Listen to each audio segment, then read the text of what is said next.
Hi friends, നമുക്കിന്ന് കർക്കിടക മാസത്തിൽ ആരോഗ്യരക്ഷയ്ക്കായിട്ട് കുടിക്കാൻ പറ്റിയിട്ടുള്ള ഉലുവപ്പാൽ റെഡിയാക്കാം. ഇത് നമുക്ക് വീട്ടിൽ എപ്പോഴും ഉള്ള ഐറ്റംസ് വെച്ചിട്ട് വളരെ പെട്ടെന്ന് തന്നെ റെഡിയാക്കി എടുക്കുന്ന രീതിയിലാണ് ഞാനിപ്പോൾ ഉണ്ടാക്കിയിട്ടുള്ളത്.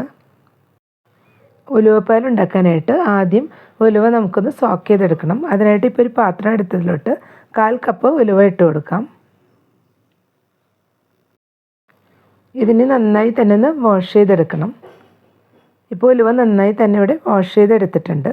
ഇനി ഇതിലോട്ട് ആവശ്യത്തിന് വെള്ളം ഒഴിച്ച് നന്നായി തന്നെ ഒന്ന് സോക്ക് ചെയ്തെടുക്കണം. ഒരു 7-8 മണിക്കൂറെങ്കിലും ഇതൊന്ന് സോക്ക് ചെയ്തെടുക്കണം. ഞാനിതിലോട്ട് 1.5 കപ്പ് വെള്ളം ഒഴിച്ചു കൊടുത്തതിന് ശേഷം ഓവർനൈറ്റാണ് സോക്ക് ചെയ്തെടുക്കുന്നത്. അതുപോലെ നന്നായി ഒന്ന് സോക്ക് ചെയ്തെടുത്താലാണ് ഉലുവ പെട്ടെന്ന് തന്നെ ഒന്ന് കുക്കായി വരുന്നത്.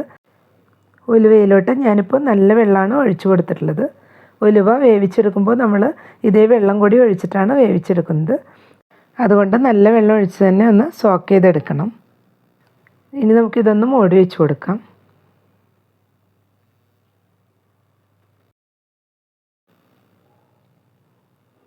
ഉലുവ ഇപ്പോൾ നന്നായി തന്നെ സോക്ക് ചെയ്തെടുത്തിട്ടുണ്ട്. ഇനി നമുക്കിത് കുക്കറിലിട്ടിട്ടൊന്ന് വേവിച്ചെടുക്കാം. കുക്കറിലാവുമ്പോൾ പെട്ടെന്ന് തന്നെ ഇതൊന്ന് കുക്ക് ചെയ്തെടുക്കാൻ പറ്റും. അതുകൊണ്ടാണ് കുക്കറിലിട്ടൊന്ന് കുക്ക് ചെയ്തെടുക്കുന്നത്. ഉലുവ ഇതേ വെള്ളത്തോട് കൂടി തന്നെ കുക്കറിലോട്ട് ഇട്ട് കൊടുക്കാം. ഇതിലോട്ട് 1 ഗ്ലാസ് വെള്ളം കൂടി ഒഴിച്ചു കൊടുക്കുന്നുണ്ട്. ഇനി ഇത് മൂടി വെച്ച് നന്നായി തന്നെ ഒന്ന് കുക്ക് ചെയ്തെടുക്കണം. മൂടി വെച്ചതിന് ശേഷം ഒരു 4 വിസിൽ വരുത്തി നന്നായി തന്നെ ഒന്ന് കുക്ക് ചെയ്തെടുത്താൽ മതിയാവും.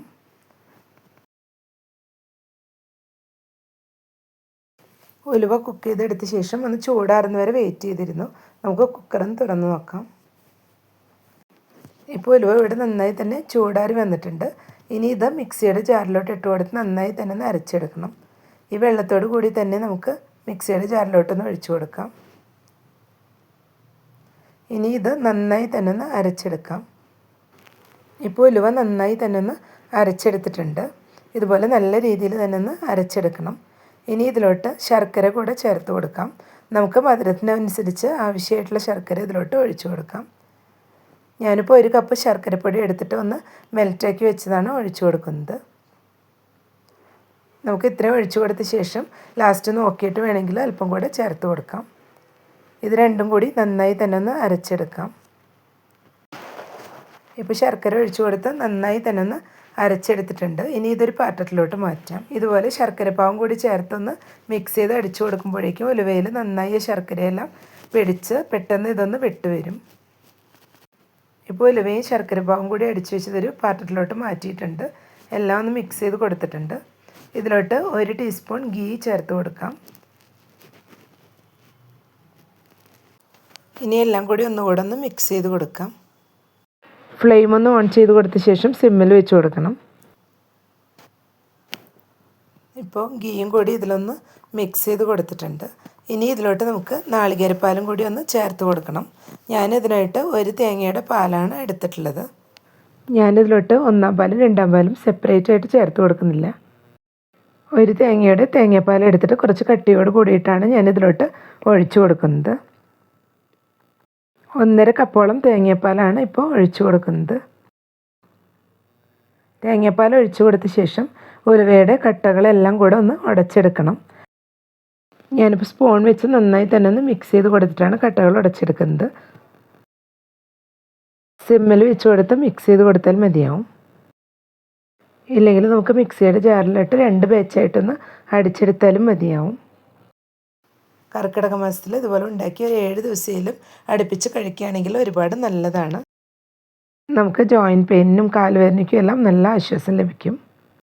ഇത് നമുക്ക് വീട്ടിൽ വളരെ ഈസി ആയിട്ട് ഉണ്ടാക്കിയെടുക്കാൻ പറ്റുന്ന രീതിയിലാണ് റെഡിയാക്കി എടുക്കുന്നത്. ശർക്കര മെൽറ്റ് ചെയ്തതിന് ശേഷം നമുക്ക് ഫ്രിഡ്ജിൽ കൂടുതൽ ദിവസം സ്റ്റോർ ചെയ്ത് വെക്കാൻ പറ്റും. ഉലുവയും കൂടി കുക്ക് ചെയ്ത ശേഷം ഒന്ന് ഫ്രിഡ്ജിൽ സ്റ്റോർ ചെയ്ത് വെക്കുകയാണെങ്കിൽ തേങ്ങാപ്പാൽ ചേർത്ത് എല്ലാം കൂടെ ഒന്ന് മിക്സ് ചെയ്ത് ഇതുപോലെ പെട്ടെന്ന് റെഡിയാക്കി എടുക്കാൻ കഴിയും. ഇപ്പോൾ കട്ടകളൊന്നും ഇല്ലാതെ എല്ലാം കൂടി നന്നായി തന്നെ ഒന്ന് മിക്സ് ചെയ്ത് എടുത്തിട്ടുണ്ട്. ഇപ്പോൾ നമ്മുടെ ഉലുവപ്പാൽ ഇവിടെ റെഡിയായി വന്നിട്ടുണ്ട്. ഇനി അധികം നേരമായിട്ട് ബോയിൽ ചെയ്തെടുക്കേണ്ട ആവശ്യമില്ല. എല്ലാം നമ്മൾ ഓൾറെഡി കുക്ക് ചെയ്തെടുത്തതാണ്. ഇപ്പോൾ എല്ലാം കൂടി ഒന്ന് ചൂടായി വന്നിട്ടുണ്ട്. ഈ സമയം മധുരം എല്ലാം നോക്കിയിട്ട് നമുക്ക് വേണമെങ്കിൽ അല്പം കൂടെ ശർക്കര മെൽറ്റ് ചെയ്ത് ഇതിലോട്ട് ഒഴിച്ചു കൊടുക്കാം. ഇതിനി ചൂടാറിയ ശേഷം ഒരു ഗ്ലാസ്സിലോട്ട് മാറ്റാം. ഇത് ഞാൻ വളരെ എളുപ്പത്തിലാണ് ഇവിടെ റെഡിയാക്കി എടുത്തിട്ടുള്ളത്. സാധാരണ നമ്മൾ ഉലുവ കൊണ്ട് ഉണ്ടാക്കിയെടുക്കുന്ന ഉലുവപ്പാലിനേക്കാളും ഈസി ആയിട്ട് ഉണ്ടാക്കിയെടുക്കുന്ന രീതിയിലാണ് കാണിച്ചിട്ടുള്ളത്. അപ്പോൾ എല്ലാവരും ഈ രീതിയിലൊന്ന് ട്രൈ ചെയ്ത് നോക്കുക. ഇഷ്ടപ്പെടുകയാണെങ്കിൽ ലൈക്ക് ചെയ്യാനും ഹൈപ്പ് ചെയ്യാനും ഷെയർ ചെയ്യാനും സബ്സ്ക്രൈബ് ചെയ്യാത്തവർ സബ്സ്ക്രൈബ് ചെയ്തൊന്ന് സപ്പോർട്ട് ചെയ്യാനും മറക്കരുത്. കൂടെ തന്നെ ബെല്ലൈക്കൺ ഒന്ന് പ്രസ് ചെയ്ത ശേഷം അതിലുള്ള ഓൾ എന്നുള്ള ഓപ്ഷനും കൂടെ ഒന്ന് എനേബിൾ ചെയ്ത് കൊടുക്കണേ. അപ്പോഴാണ് ഞാനിടുന്ന പുതിയ വീഡിയോസ് എല്ലാം നോട്ടിഫിക്കേഷൻസ് ആയിട്ട് എല്ലാവർക്കും കറക്റ്റായിട്ട് ലഭിക്കുന്നത്. Thank you.